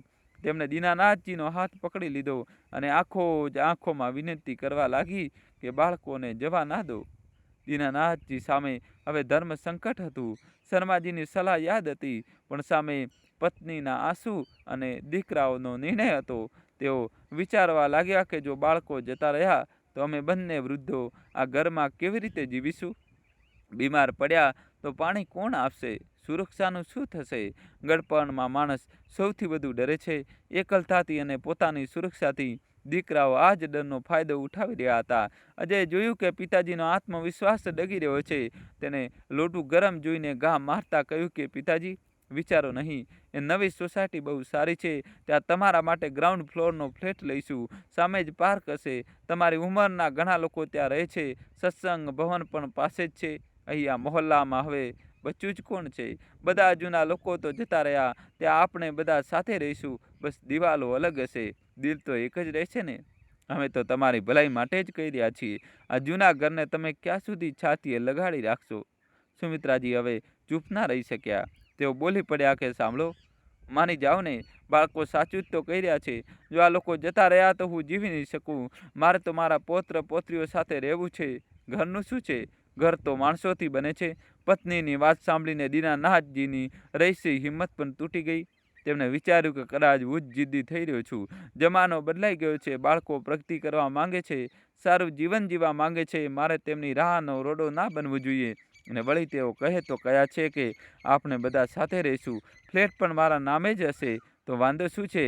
આ જ એક ક્ષણ હતી જ્યારે દીનાનાથજીએ પોતાની ત્રીજી અને સૌથી ઘાતક ભૂલ કરી દીધી. તેમણે પોતાની જીવવાની રીત અને અવાજની સ્વતંત્રતા પર સંતાનની સલાહ માની લીધી. તેમણે ઊંડો શ્વાસ લીધો અને કહ્યું કે ઠીક છે, જો તમારી માની જ ઈચ્છા હોય અને તમારા બધાની ખુશી આમાં જ હોય તો હું તૈયાર છું. પણ મારી એક શરત છે. જે ફ્લેટ મળશે તે મારા અને તમારી માના નામે હશે. અજય અને વિજયની આંખોમાં ચમક આવી ગઈ. તેમણે તરત જ હા પાડી દીધી. અજય કહ્યું કે અરે પિતાજી, ચોક્કસ, એ ફ્લેટ તમારો જ હશે. અમે તો બસ તમારા સેવક છીએ. આવનારા થોડા અઠવાડિયામાં બધી કાગળની કાર્યવાહી પૂરી થઈ ગઈ. આનંદ ભવનનો સોદો એક બિલ્ડર સાથે નક્કી થઈ ગયો. દીનાનાથજીએ તે ઘરના દસ્તાવેજો પર સહી કરતી વખતે અનુભવ્યું જાણે તેઓ પોતાના જ મૃત્યુના વોરંટ પર સહી કરી રહ્યા હોય. જે ઘરની એક એક ઈંટ તેમણે પોતાના સપનાઓથી જોડી હતી, આજે તે તેમના હાથમાંથી નીકળી ગઈ. બદલામાં તેમને શહેરના બહારના વિસ્તારમાં બની રહેલી એક નવી સોસાયટીમાં એક 3 BHK 3 રૂમનો ફ્લેટ મળ્યો.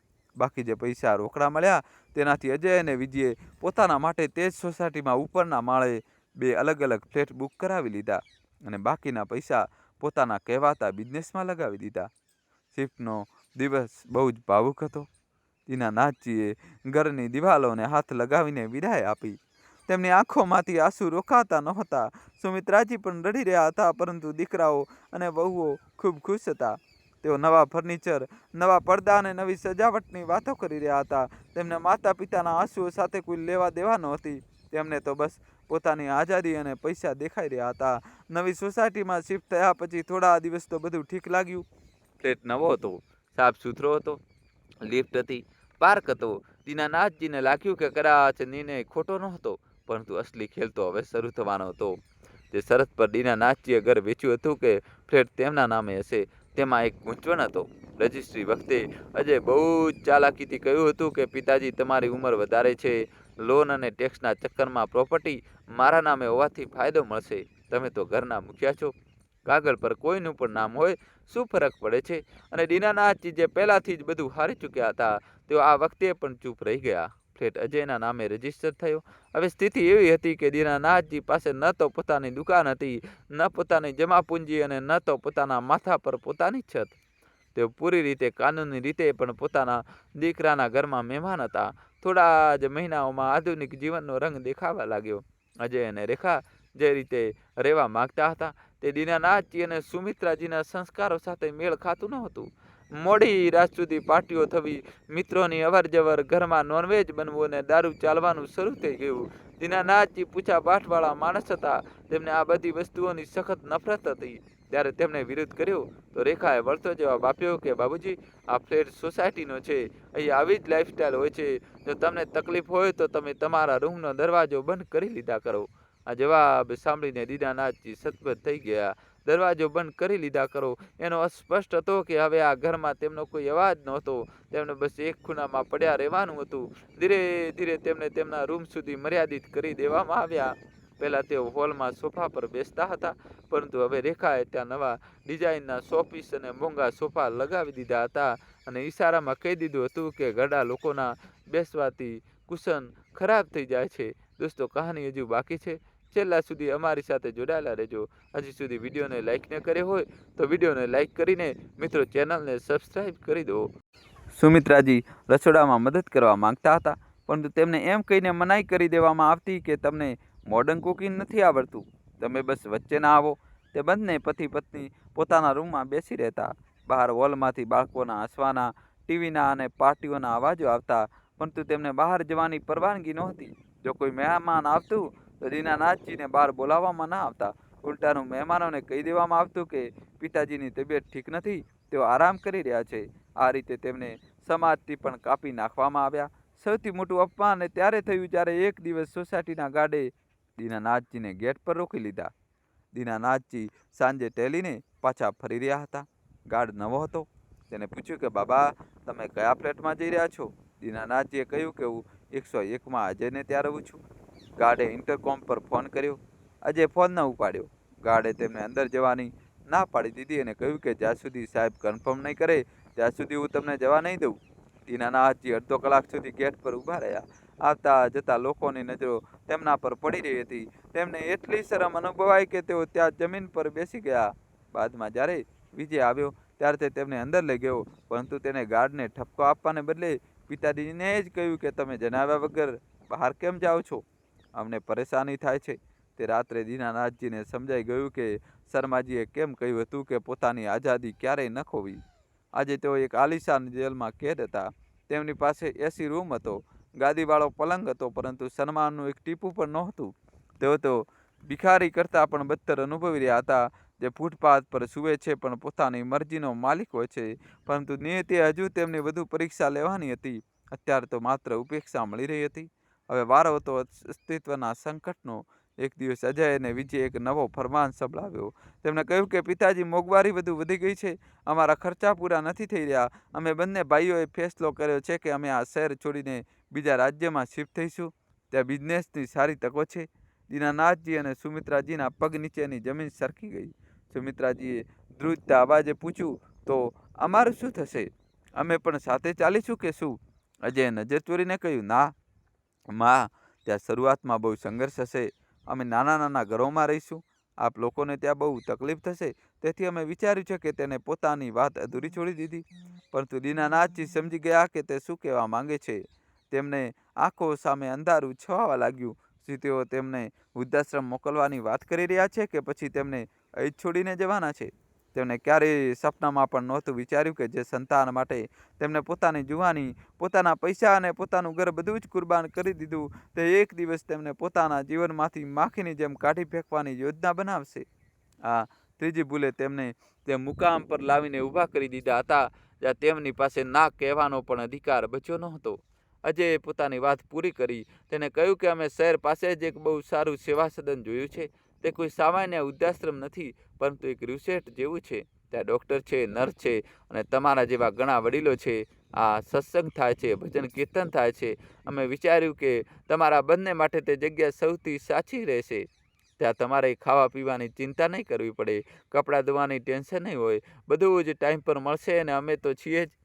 ત્યારે પણ શહેર આવીશું, તમને મળવા જરૂર આવીશું. દીનાનાથજી અને સુમિત્રાજીના કાનમાં આ શબ્દો કોઈ પીગળેલા લોખંડની જેમ પડ્યા. સેવા સદન નામ કેટલું સુંદર હતું, પરંતુ એનો અસલી અર્થ હતો કે ઘરની બહાર નિકાલ. જે દીકરાને આંગળી પકડીને ચાલતા શીખ્યું, આજે તે જ દીકરો તેમને ઘરની બહારનો રસ્તો દેખાડી રહ્યો હતો. તે પણ એમ કહીને કે આ તેમના ભલા માટે છે. સુમિત્રાજી તો આ સાંભળીને પથ્થરની મૂર્તિ બની ગયા હતા. તેમના મોઢામાંથી એક શબ્દ નીકળતો નહોતો, બસ આંખોમાંથી આંસુઓની ધારા વહી રહી હતી. દીનાનાથજીએ ધ્રુજતા ઉઠે પૂછ્યું કે બેટા, શું તું અમને ઘરથી કાઢી રહ્યો છે?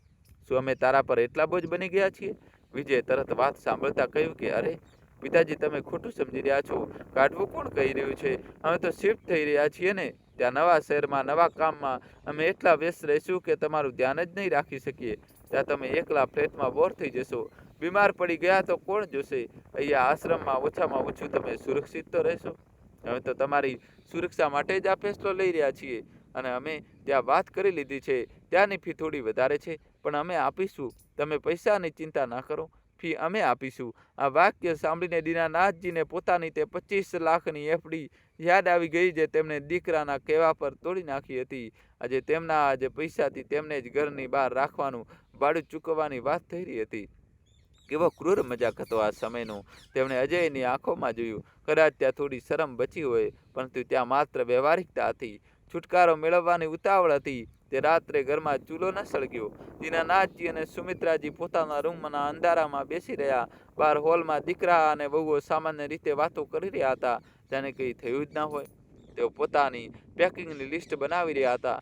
તેમને એ વાતનો કોઈ અફસોસ નહોતો કે તેમણે પોતાના માતા પિતાનું દિલ તોડી નાખ્યું છે. તેમને લાગતું હતું કે તેમણે એક બહુ જ પ્રેક્ટિકલ અને સાચો ઉકેલ શોધી લીધો છે. બીજા દિવસે સવારે અજય કહ્યું કે પિતાજી ચાલો આજે તમને તે જગ્યા દેખાડી લાવીએ. તમે એકવાર જોઈ લેશો તો તમારું મન હળવું થઈ જશે. દીનાનાથજી જવા માગતા નહોતા, પરંતુ તેમની પાસે કોઈ વિકલ્પ નહોતો. તેઓ એક કઠપૂતળી બની ચૂક્યા હતા, જેની દોરી દીકરાઓના હાથમાં હતી. તેઓ અને સુમિત્રાજી ચૂપચાપ ગાડીમાં બેસી ગયા. ગાડી શહેરના શોરબકોરથી દૂર એક શાંત વિસ્તારમાં તરફ વધી. ઘણીવાર પછી ગાડી એક મોટા ગેટ સામે રોકાઈ. ગેટ પર મોટા અક્ષરોમાં લખ્યું હતું, આનંદધામ વરિષ્ઠ નાગરિક આવાસ. ઇમારત બહારથી સુંદર હતી. બગીચો હતો, સાફ સફાઈ હતી. અજય અને વિજય મોટા ઉત્સાહ સાથે તેમને અંદર લઈ ગયા. ત્યાંના મેનેજર, જે એક બહુ જ મીઠી બોલી બોલનાર વ્યક્તિ હતો, તેણે તેમનું સ્વાગત કર્યું. તેણે તેમને આખો આશ્રમ દેખાડ્યો. ત્યાં એક કોમન હોલ હતો, જ્યાં ટીવી લાગેલું હતું. એક ડાઇનિંગ હોલ હતો અને નાના નાના રૂમ હતા. બધું જ બહુ જ વ્યવસ્થિત હતું, બહુ સાફ હતું, પરંતુ ત્યાં એક વસ્તુની કમી હતી, જીવનની. દીનાનાથજીએ ત્યાં રહી રહેલા લોકોના ચહેરાઓને ધ્યાનથી જોયા. બધા સાફ સુથરા કપડામાં હતા, પરંતુ તેમની આંખોમાં એક અજીબ ખાલીપો હતો. તેઓ જીવતા તો હતા, પણ જીવી રહ્યા નહોતા. તેઓ બસ પોતાના મૃત્યુની રાહ જોઈ રહ્યા હતા. એક ખૂણામાં બેઠેલી એક વૃદ્ધ મહિલા વારંવાર ગેટ તરફ જોઈ રહી હતી. દીનાનાથજીએ હિંમત કરીને તેમને પૂછ્યું કે માતાજી, તમે કોની રાહ જોઈ રહ્યા છો? તે મહિલાએ ફીકા સ્મિત સાથે કહ્યું કે મારો દીકરો ગયા મહિને મને અહીં છોડી ગયો હતો. તેણે કહ્યું હતું કે આવતા રવિવારે આવશે. આજે ચોથો રવિવાર છે, કદાચ આજે આવી જાય. આ સાંભળીને દીનાનાથજીની રૂહાટી ધ્રુજી ઉઠી. તેમને પોતાનું ભવિષ્ય તે મહિલાના ચહેરામાં સાફ દેખાઈ રહ્યું હતું. આ આનંદધામ નહીં, પણ અંતિમ સ્ટેશન હતું, જ્યાં વડીલોને નકામા સામાનની જેમ ડમ્પ કરી દેવામાં આવતા હતા. મેનેજરે અજયને એક રૂમમાં લઈ જઈને ફી અને કાગળની કાર્યવાહી સમજાવી. દીનાનાથજીએ સાંભળ્યું. મેનેજર કહી રહ્યો હતો કે સર, જો તમે એક સાથે 1 વર્ષની ફી જમા કરી દેશો તો 10% ડિસ્કાઉન્ટ મળી જશે. અજય તરત જ ચેકબુક કાઢી લીધી. તેને ડિસ્કાઉન્ટની ખુશી હતી, એ વાતનો ગમ નહીં કે તે પોતાના પિતાનો સોદો કરી રહ્યો છે. પાછા ફરતી વખતે ગાડીમાં સન્નાટો હતો. સુમિત્રાજીએ આખરે પોતાની ચૂપકીદી તોડી. તેમણે અજયને કહ્યું કે બેટા, મારે ત્યાં નથી જવું. મને તે જગ્યા હોસ્પિટલ જેવી લાગે છે. ત્યાં મારો દમ ઘૂંટાશે. હું તમારી સાથે નવા શહેરમાં ચાલીશ. હું વાદો કરું છું, હું તમને હેરાન નહીં કરું. હું ઘરનું બધું કામ કરી દઈશ, બાળકોને સંભાળી લઈશ. બસ મને તમારી સાથે લઈ ચાલો. સુમિત્રાજીની આ કરગરણી સાંભળીને પથ્થરનું દિલ પણ પીગળી જાય, પરંતુ અજય અને વિજયે પોતાનું મન મક્કમ કરી લીધું હતું. રેખાએ પાછળથી કહ્યું કે માજી, તમે જીદ કેમ કરી રહ્યા છો? ત્યાં અમે નાનો ફ્લેટ લઈ રહ્યા છીએ, ત્યાં જગ્યા નથી, અને વળી નોકરાની જેમ કામ કરવાની શું જરૂર છે? આ ઉંમરે તમારી પાસે કામ કરાવીશું તો સમાજ શું કહેશે? ત્યાં આશ્રમમાં તમને પાકી પકાવેલી રોટલી મળશે. આરામથી રહો ને. સુમિત્રાજી રડવા લાગ્યા. તેમણે દીનાનાથજીનો હાથ પકડી લીધો અને કહ્યું કે તમે કંઈ બોલતા કેમ નથી? આમને મનાઈ કરો, હું ત્યાં મરી જઈશ. દીનાનાથજી અજયને કહ્યું કે બેટા, તારી માં નથી માની રહી, શું કોઈ બીજો રસ્તો ના નીકળી શકે? અમે આ જ ફ્લેટમાં રહી લઈએ છીએ. તમે લોકો ચાલ્યા જાઓ, અમે જેમ તેમ ગુજરાન કરી લઈશું. આના પર અજય જે જવાબ આપ્યો, તેને દીનાનાથજીના પગ નીચેની પચી કૂચી જમીન પણ ખેંચી લીધી. અજય રૂખાશથી કહ્યું કે પિતાજી, તમે સમજતા કેમ નથી? આ ફ્લેટ મેં વેચી દીધો છે. જે પાર્ટીને વેચ્યો તે તેને આવતા મહિને પજેશન આપવાનું છે. તે પૈસાથી તો અમે નવા શહેરમાં બિઝનેસ શરૂ કરી રહ્યા છીએ. હવે આ ફ્લેટમાં રહેવાનો કોઈ સવાલ જ ઊભો થતો નથી.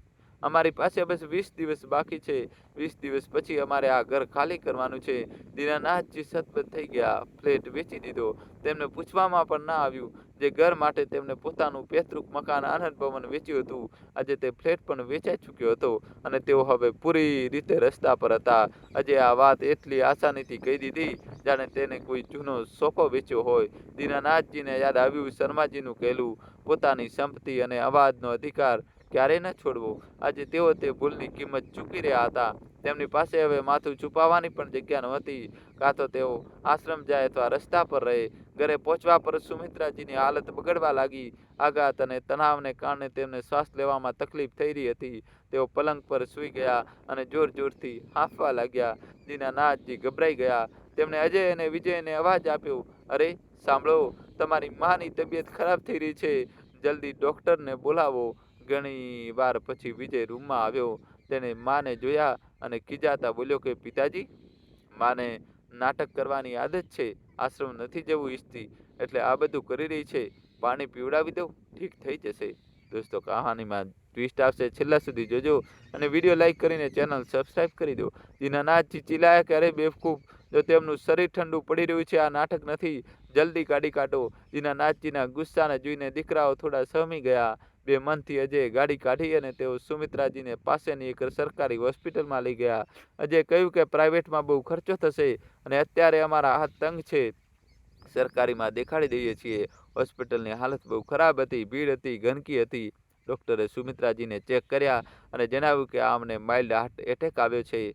વધારે તણાવ લેવાને કારણે બીપી બહુ વધી ગયું હતું. તેમને તરત જ ભરતી કરવા પડ્યા. દીનાનાથજી આખી રાત હોસ્પિટલની તે ઠંડી બેન્ચ પર બેસી રહ્યા. અંદર વોર્ડમાં સુમિત્રાજી જિંદગી અને મોત સામે લડી રહ્યા હતા અને બહાર બેન્ચ પર બેઠેલા દીનાનાથજી પોતાની ભૂલો સામે લડી રહ્યા હતા. અજય અને વિજય તેમને છોડીને ઘરે ચાલ્યા ગયા હતા, એમ કહીને કે સવારે ઓફિસ જવાનું છે, પેકિંગ કરવાનું છે, તમે તો છો જ અહીં. દીનાનાથજી તે ભીડભાડવાળી હોસ્પિટલમાં બિલકુલ એકલા હતા.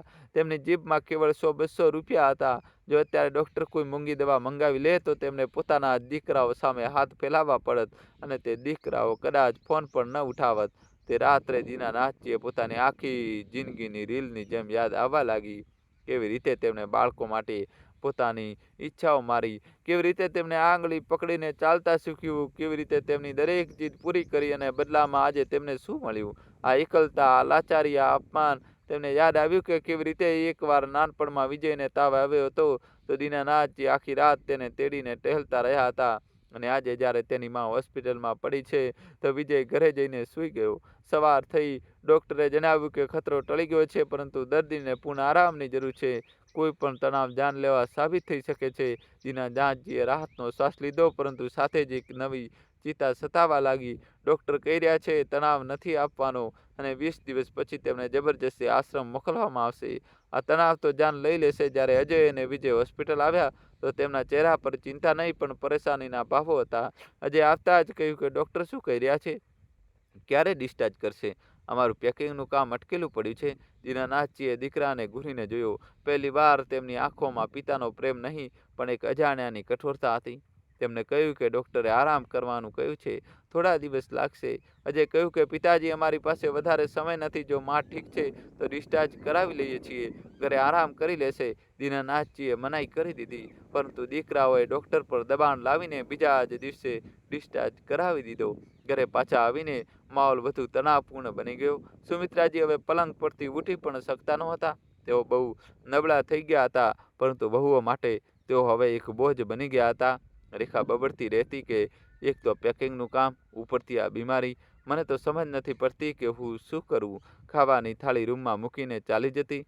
કોઈએ જોનાર નહોતું કે સુમિત્રાજીએ ખાધું કે નહીં, દવા લીધી કે નહીં. દીનાનાથજી હવે પોતાની પત્નીના નર્સ, ડૉક્ટર અને સેવાદાર બધું જ હતા.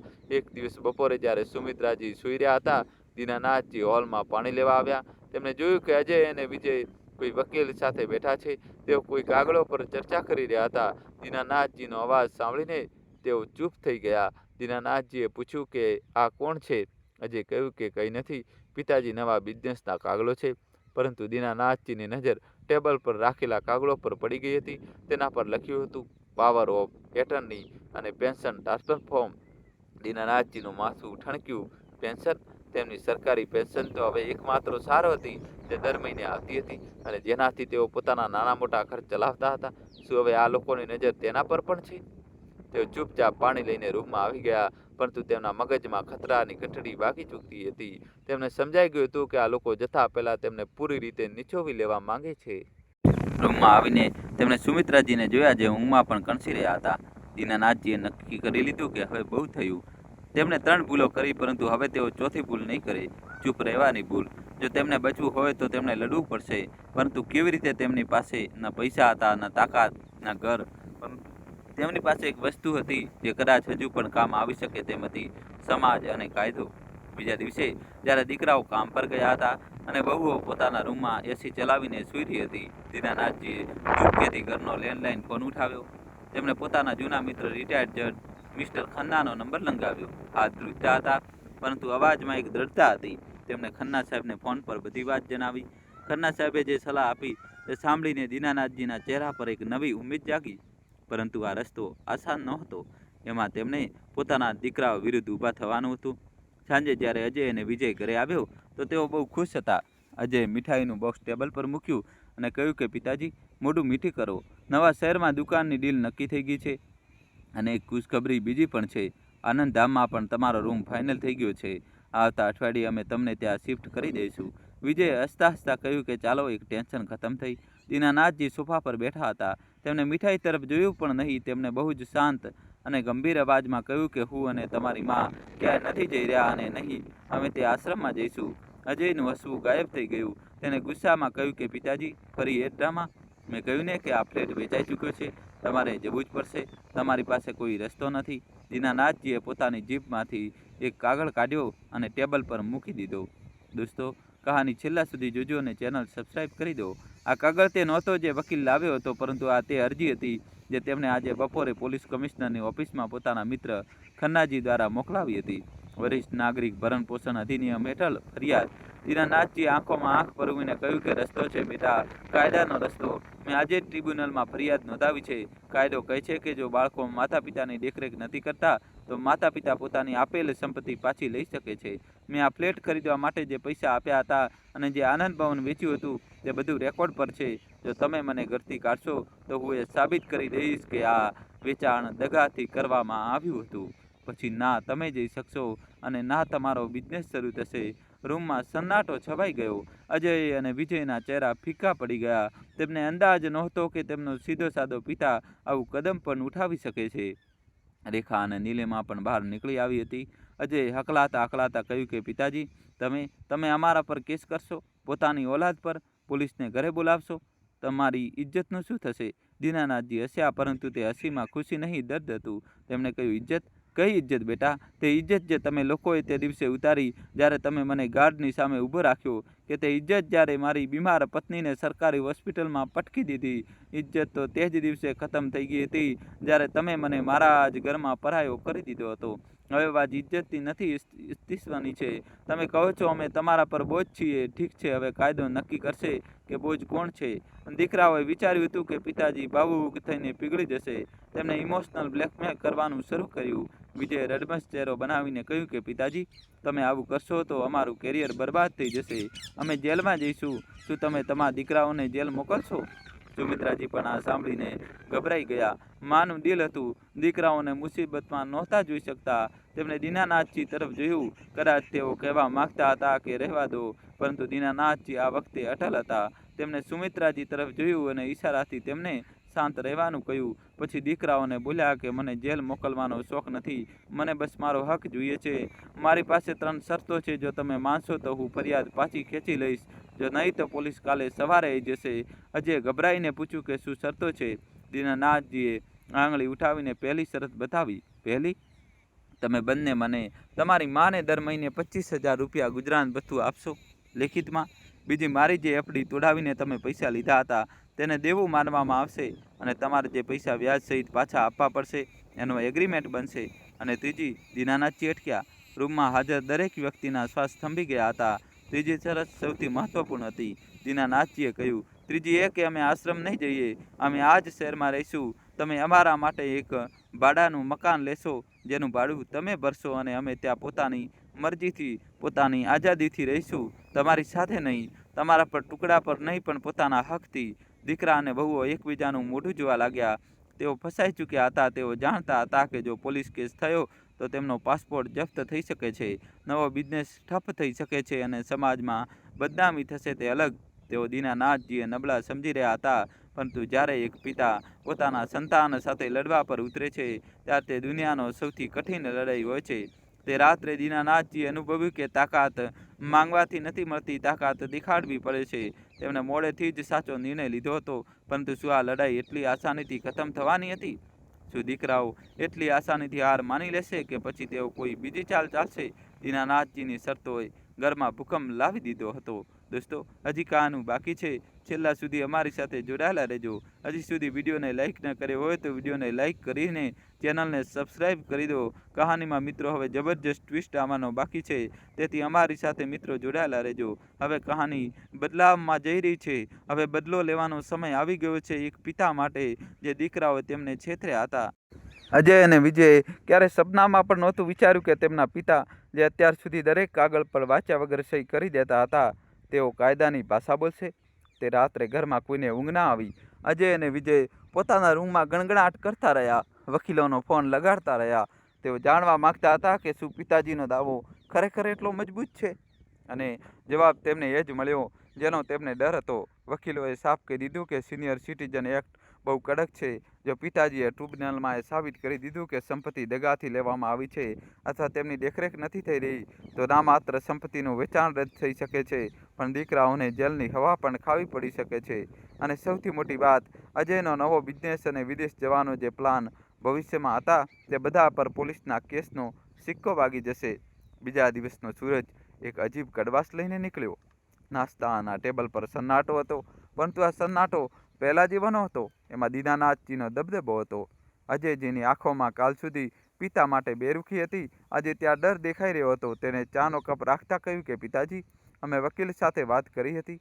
અમે નથી ઈચ્છતા કે ઘરની વાત કોર્ટ કચેરી સુધી જાય અને જગ અસહ્ય થાય. અમે તમારી શરતો માનવા તૈયાર છીએ.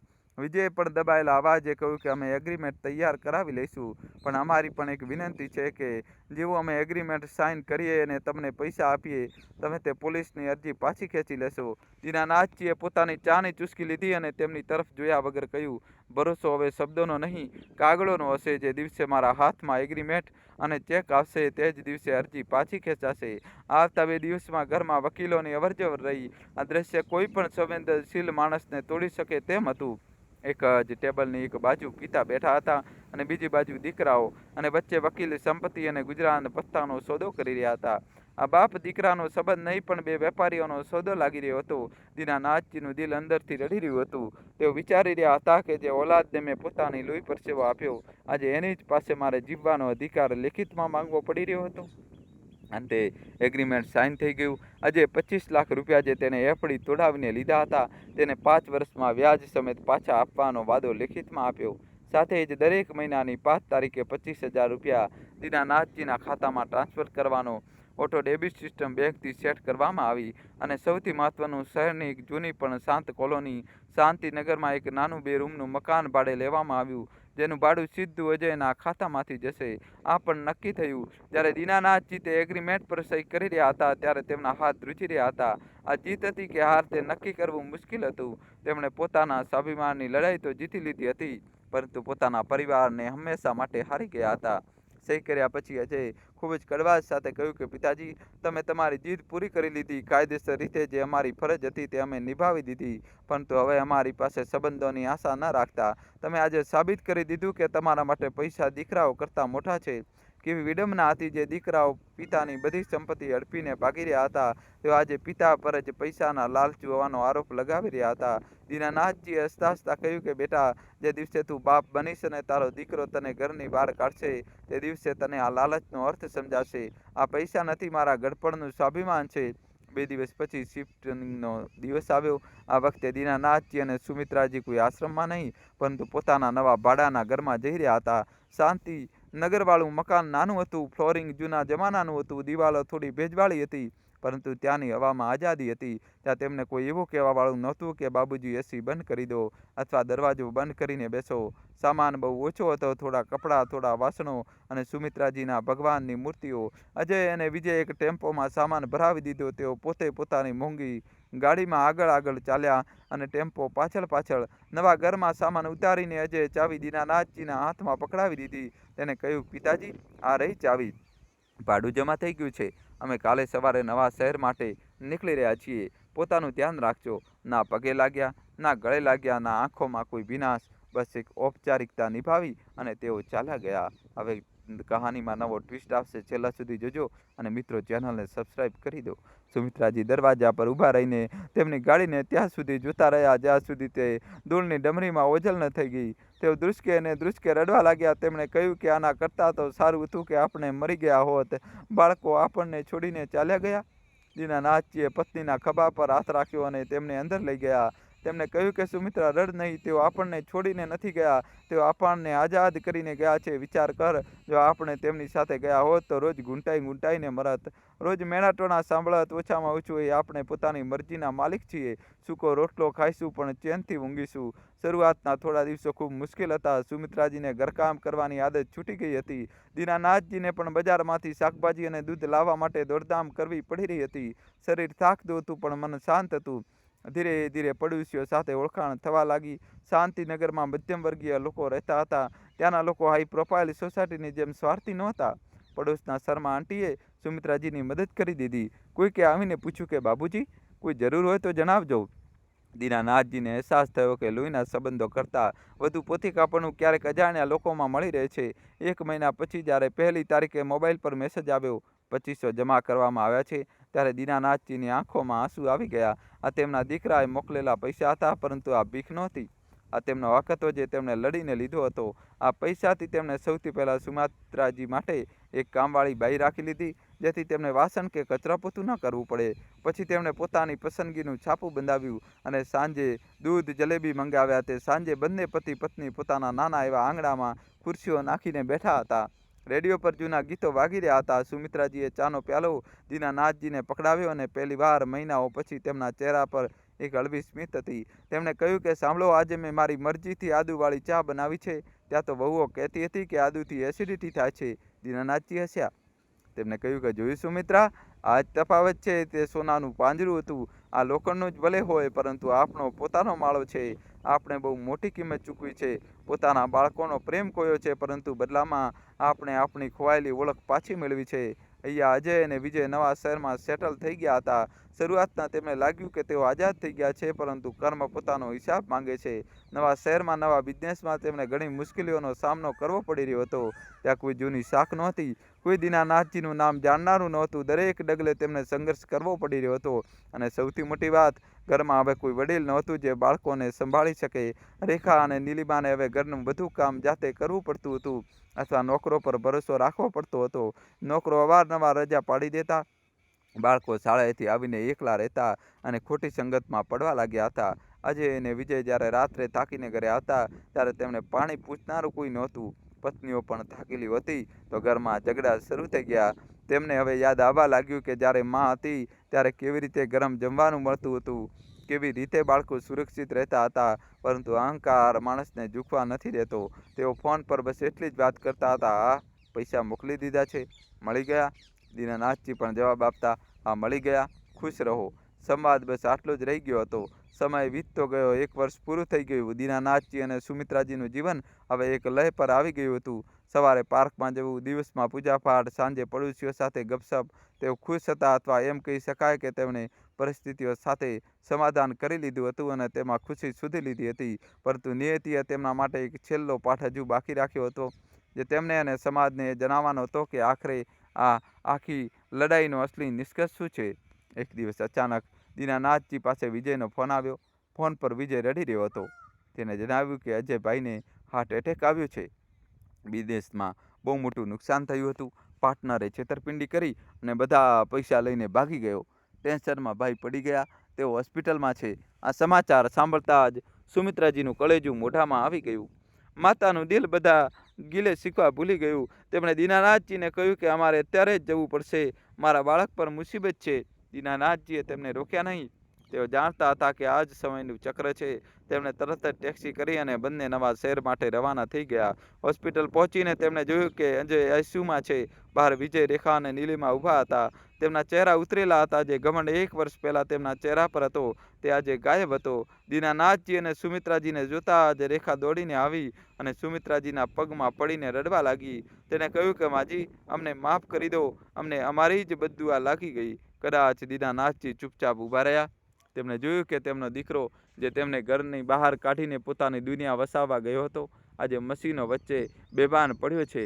ડૉક્ટરે બહાર આવીને જણાવ્યું કે જોખમ ટળી ગયું છે, પરંતુ રિકવરીમાં સમય લાગશે અને સૌથી મોટી વાત, ઈલાજનો ખર્ચ વધારે છે. વિજય નજર ઝુકાવીને પિતાજીને કહ્યું કે પિતાજી, અમારી પાસે પૈસા બચ્યા નથી. પાર્ટનર બધું લઈ ગયો હોસ્પિટલનું બિલ ભરવા માટે. વિજય પોતાની વાત પૂરી ન કરી શક્યો, પરંતુ દીનાનાથજી સમજી ગયા. આજે ફરી એ જ પરિસ્થિતિ હતી. બસ પાત્રો બદલાઈ ગયા હતા. 1 વર્ષ પહેલા દીકરો બાપ પાસે પૈસા માગી રહ્યો હતો. આજે ફરી દીકરો બાપ સામે હાથ ફેલાવી રહ્યો હતો. પરંતુ આજે દીનાનાથજી પાસે એફડી નહોતી.